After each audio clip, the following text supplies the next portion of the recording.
So welcome to part 2 of Goa trip. കഴിഞ്ഞ ദിവസം യാതൊരു പറഞ്ഞു നിർത്തിയ 4 വർഷത്തെ ദുരന്ത ജീവിതത്തിന് ശേഷം പിള്ളേർക്ക് ആകെ കിട്ടുന്ന ഒരു മൊമെന്റ്സ് ആണ്. അതുകൊണ്ട് ആ പുണ്യ പുരാതന വേദിയിലേക്ക് നമ്മളും പങ്കെടുക്കാന്ന് വിചാരിച്ചു. നമ്മൾ സ്റ്റേയിൽ എത്തിയതിന്റെ അന്നേ ദിവസം അടുത്തുള്ള ഹോട്ടലിൽ നിന്ന് ഫുഡും കഴിച്ച് ബാഗാ ബീച്ചിലോട്ട് വിട്ട്. നിർഭാഗ്യവശാൽ കൂട്ടത്തിലുള്ള എല്ലാത്തിനും ബോധമുള്ളതുകൊണ്ട് വീഡിയോ എടുക്കാനും പറ്റിയില്ല. ജസ്റ്റ് നിങ്ങളൊരു കാര്യം ആലോചിക്കണം. വെളുപ്പിനെ 3 മണിക്ക് കിടന്നുറങ്ങിയ നമ്മൾ രാവിലെ 7 മണിയായപ്പോൾ പൂളിൽ ചാടാൻ ഇറങ്ങി. 3 മണിവരെ എന്ത് ചെയ്തെന്നല്ലേ പ്രായത്തിന്റെ ഓരോ കുത്തിക്കഴപ്പുകൾ.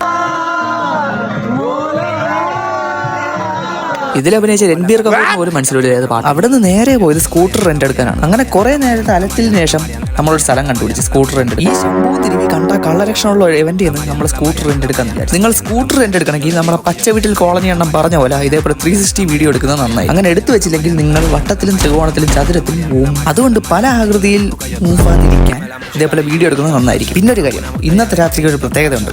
അത് അടുത്ത വീഡിയോ പറയുന്നതായിരിക്കും.